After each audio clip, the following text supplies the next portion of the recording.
The Word of God is alive and powerful, sharper than any two-edged sword, piercing even to the dividing asunder of the soul and spirit, and of the joints and the marrow, and is a critic of thoughts and intents of the heart. Hebrews 4:12. All Scripture is God-breathed and is profitable for doctrine, for reproof, for correction, for instruction in righteousness, that the man of God might be mature, thoroughly furnished unto all good works. 2 Timothy 3:16-17. Study to show thyself approved unto God, a workman that needeth not to be ashamed, rightly dividing the word of truth. 2 Timothy 2:15. My son, do not forget my teaching, but let your heart keep my commandments. For length of days and years of life and peace they will add to you. How happy are those who hear the word of God and obey it. And God is able to make all grace overflow to you, so that because you have enough of everything in every way at all times, you will overflow in every good work. And my people who are called by my name humble themselves and pray and seek my face and turn from their wicked ways. Then I will hear from heaven, will forgive their sin, and will heal their land. The harvest truly is plenteous, but the laborers are few. Pray ye therefore the Lord of the harvest, that he will send forth laborers into his harvest. And let us not be weary in well-doing, for in due season we shall reap, if we faint not. For I am not ashamed of the gospel of Christ, for it is the power of God unto salvation to every one that believeth, to the Jew first, and also to the Greek. For therein is the righteousness of God revealed from faith to faith, as it is written, the just shall live by faith. Always give yourselves fully to the work of the Lord, because you know that your labor in the Lord is not in vain. As we labor in the Lord faithfully, we wait patiently on the Lord, who makes things grow. Colossians 2:6-7 says, So then, just as you received the Christ Jesus as Lord, continue to live your lives in him, rooted and built up in him, strengthened in the faith as you were taught, overflowing with thankfulness. Sa dili pa kita magapadayon sa pagtuon sa pulong sa Dios nining adlaw, gikinahanglan ng atong pagpangandam sa atong kaugalingon. Kung ikaw usa ka magtutuo, gimanduan kita sa Dios nga atong hinganlan, atong ikumpisala atong mga sala nga nabuhat. Asukad ka ganiyang buntag hangtod ning higayuna nga nangabuhat na itong mga sala. Kini mahimong babag sa atong pagtuon busang pulong sa Dios diya sa 1 John 1:9 nagaingon, If you confess your sins, God is faithful and just to forgive you of your sins and to cleanse you of all unrighteousness. Alang kanimo igalang wala pa'y kalwasan, believe on the Lord Jesus Christ and thou shalt be saved. Busa sa hilom magampo ta.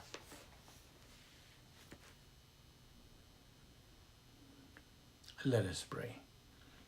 Heavenly Father, we thank you for this opportunity of studying your word today. Salamat sa imong pagdala kanamo ning dapita sa makaon sa pa. Ubani kami o Dios sa among hisgot o pagtuon sa imong pulong.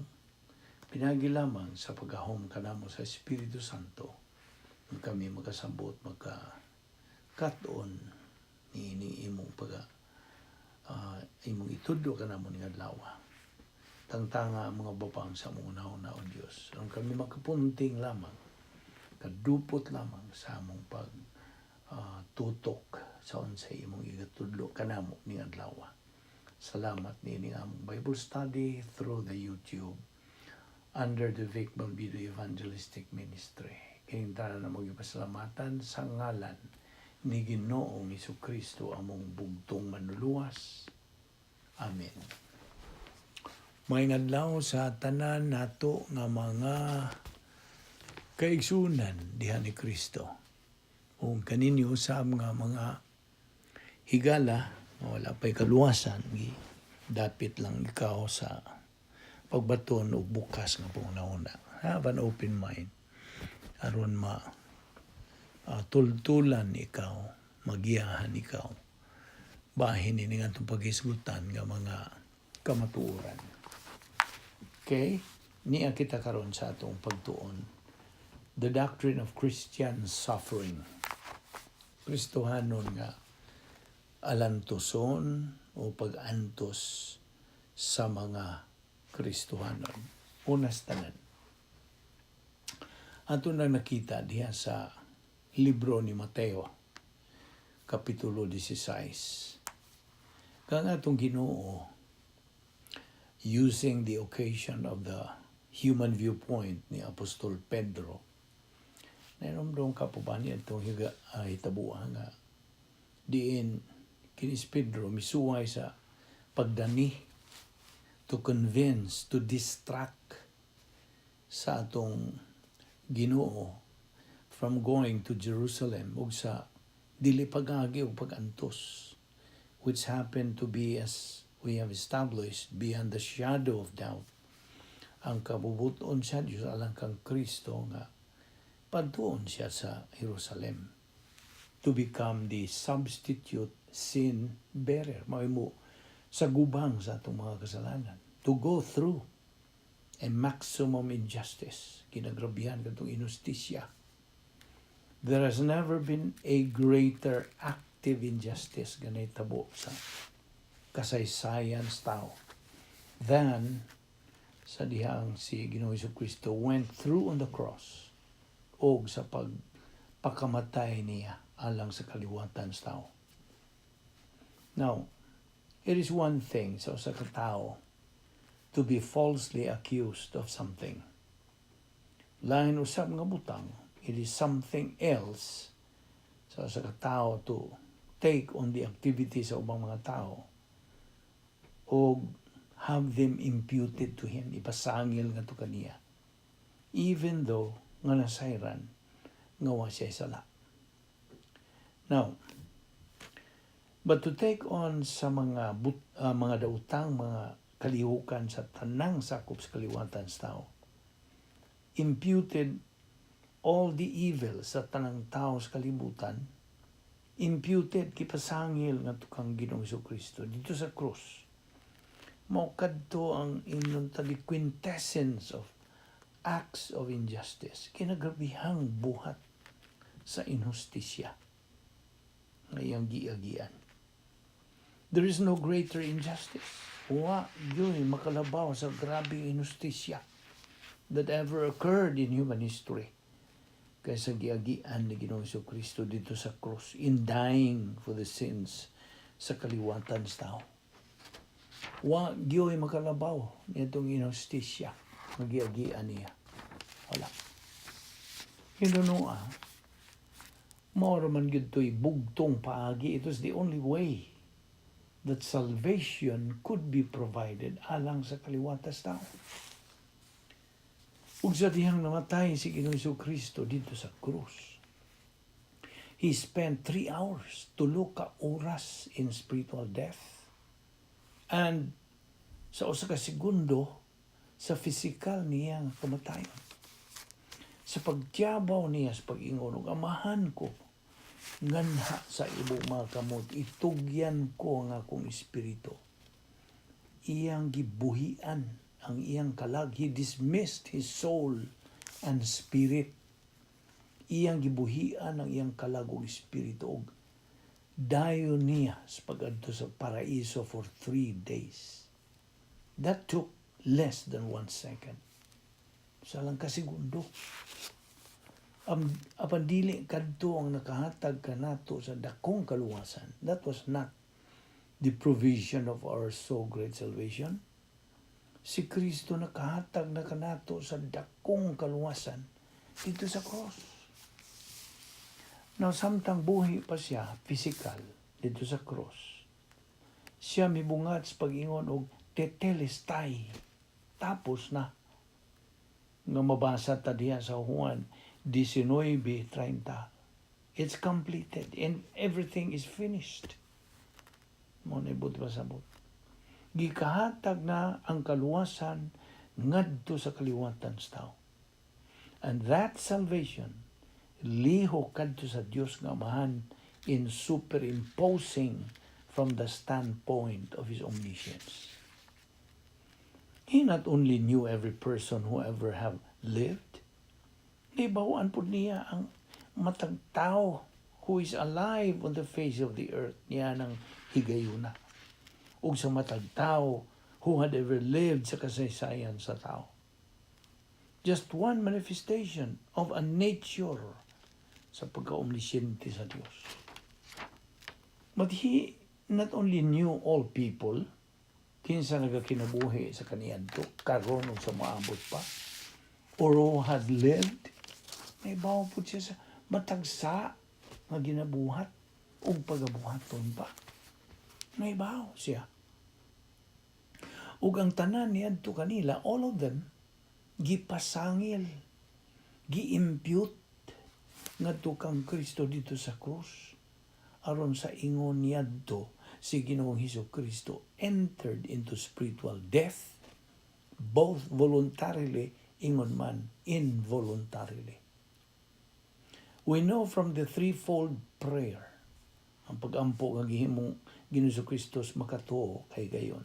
Dito sa hardin sa Getsemani, nainundong ka, naa na sa Mateo 26. Sa dihang iyang pauban kaniya mga disipulo, labi na ni Pedro, ni Santiago, ug ni Juan. Si Ginoong Hesus miingon kanila, anhiyo na kamo sa makadiyot samtang mag-aampo ako. Ug si Jesus miampo sa pag-ingon, Amahan, kung mahimo, ipalabay kining maong kupa gikan kanako. Apan dili ang akong kabubuton ng matuman, kundi ang imuha. Sa makatuo kadto giampo ni Ginoong Hesukristo. Si Ginoong Hesukristo dili buot mo adto sa cross from the standpoint that He knew the suffering that was going to be involved. He was going to lose fellowship. Matangtang na unyang iyang pakikambitay sa Diyos nga Amahan. Uban sa iyang pagka-Diyos with His own deity ug sa Diyos Espiritu Santo. Kana sa iyang pag-atubang sa spiritual death. Ug busa, from the standpoint nga siya hingpit ng pagkatao, He was perfect man. He did not want to go into the suffering. Apan siya nasayod. Nga mora kadto'y bugtong paagi, the only way that He could provide sa kaluwasan alang sa kaliwatan sa tao. And therefore, He says, nevertheless, not what I have desired, but that which you are desiring mo katong iyang giampo. Misubmit siya sa iyang kaugalingon. Sumaas gisulti sa Pilipos 2:8. He became obedient unto death, even the death of the cross. He submitted Himself to the Father's will. Iyang katong gibuhat voluntarily sa iyang kinabubuton kadto. Apan sa pag-abot sa 12:00 udto, misugod ang Dios nga Amahan sa pagbubo, paghanok sa mga sa kalibutan, na kaliwatan sa tao. Ngadto kang Ginoong Hesukristo. Sugod kang Adan ug ni Eva. Unya ngadto kang Cain ug tadlas na kadto right on down in human history. Christ did not enter spiritual death voluntarily. He entered it involuntarily. kadtong espiritual nga kamatayon nga giagian ni Ginoong Hesukristo was automatically superimposed sa Dios nga Amahan ngadto kaniya. At the very instant diha kang unang sala sa kaliwatan sa tao sugod ni linadan og niiba was superimposed on him. It was imputed to him. Gipasangil kadto ngadto kaniya. That was an absolute counter decision sa iyang physical nga kamatayon in which he voluntarily dismissed his soul and his spirit. Suma sa authority given to him sa Diyos nga Amahan. Nga mabasa ta diya sa Juan 10:18 nga nagkanayon og I have authority to lay my life down. I have authority to take it again. So din na siya katungod o authority to dismiss his soul and his spirit. And as a matter of fact, may kalabutan gani kadto sa iyang pagkabanhaw, his resurrection. So anay dako kayong kalahian, a vast distinction between the mechanism by which si Ginoong Jesucristo entered into spiritual death. Wa siya moagi og spiritual death tungod sa unsay iyang gihimo. He entered into spiritual death tungod ka ang mga kasalanan sa kaliwatan sa tao were superimposed upon him.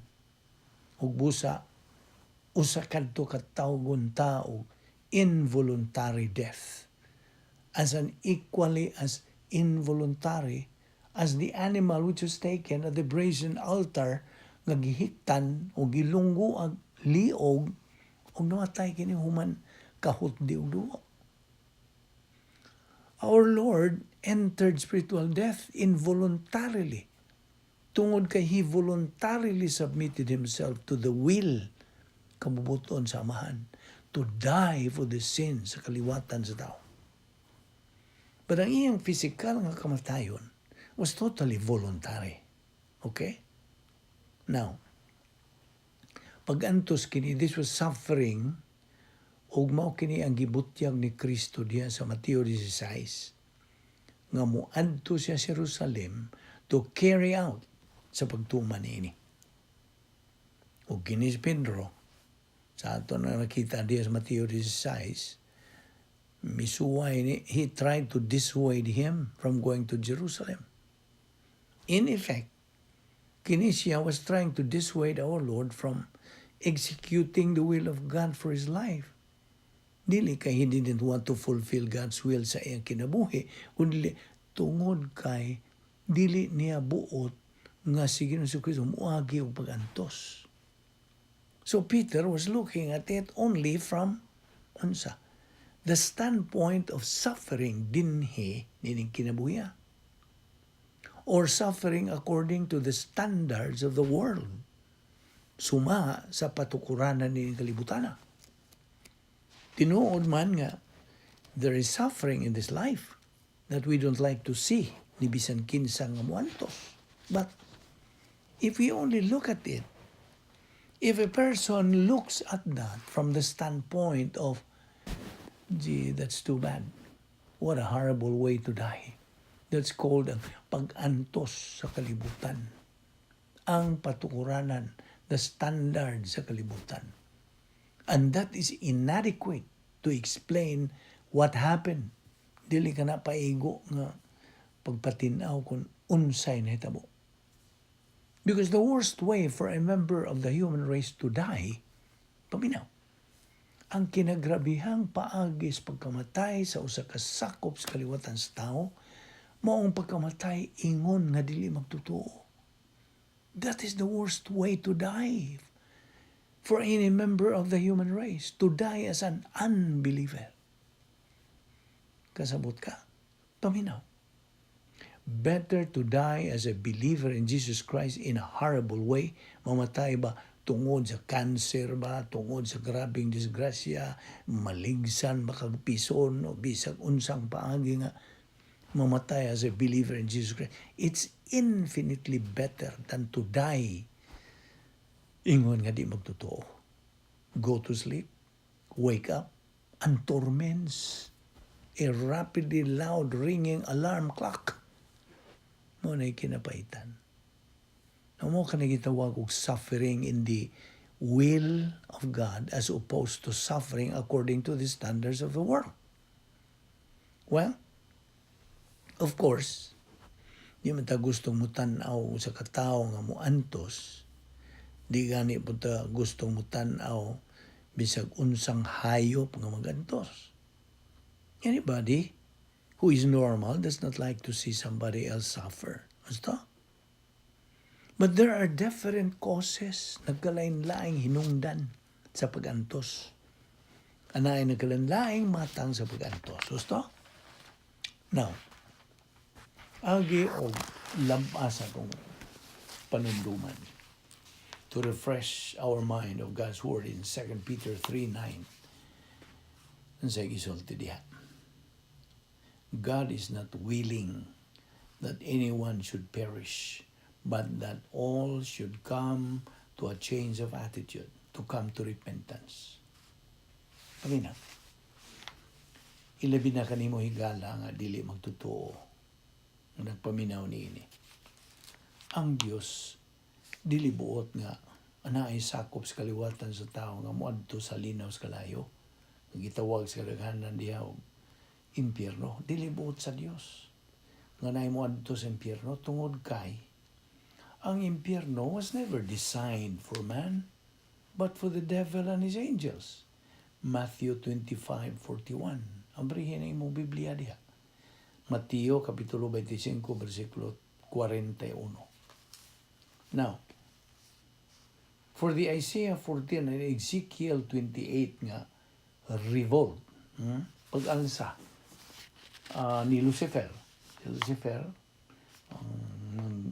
mabulukon kaya katong binuhat sa Dios, Lucifer. So, pa siya malaglag. O sa mga nangalaglag ng mga manlunda, 1/3 sa gidaghanon niini, mi alsa, mi rebuilde batok sa Dios. And that is why ang lake of fire o impyerno gitukod, gibuhat. Mo tinungdan.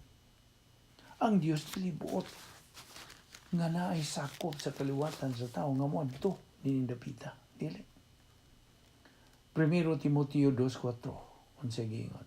God wills, He desires buot sa Dios nga ang tanang tao maluwas. Na. So if the suffering of animals is one thing, the suffering of the members of the human race is something else. Basta? O dili kita gustong tan-aw o makasaksi o pag-antos din sa kalibutan. But the worst suffering of all for any member of the human race is the suffering in the lake of fire. Therefore, the worst possible way for any member of the human race to die is to die ingon na dili magtotoo. Kasabot ka? Now, having committed the unpardonable sin, ang iyang pagbuhat sa sala nga dili na mapasaylo, nga mo ang iyang pagsalikway kang Ginoong Kristo as Savior. That is the worst way to die. Kung ana'y kinagrabihang paagis pagkamatay, kasabot ka? Mo hinungdan, ang atong Ginoo misulti nga to kang Judas Iscariote. Dias Mateo 26:24. Unsa gisulti ni Ginoong Kristo? Better for this man never to have been born. May pagwa na lang unta matao kining tawhana. Mateo 26:24. Ugi lamang kini ang isulti lang ngadto kang Judas Iscariote kundi ngadto ni bisan kinsang unbeliever. Dili man totoo. And our Lord made that statement in light of the prediction that it was Judas who was going to budhi kaniya, who was going to betray him. Si kinsa man kadtong mutuslob sa panaksan ubang kadako is the one who is going to betray me. Mao to gisultis no Ginoo. Mo kadtong mi walk out kini Judas, Ikan sa katapusang panihapon nila at the Last Supper, kung ubang mga disipulo nga po manggigamit sila mga ipakaingon po nila walk out ni Judas kay to get some more food. Ito ilang pagdahom.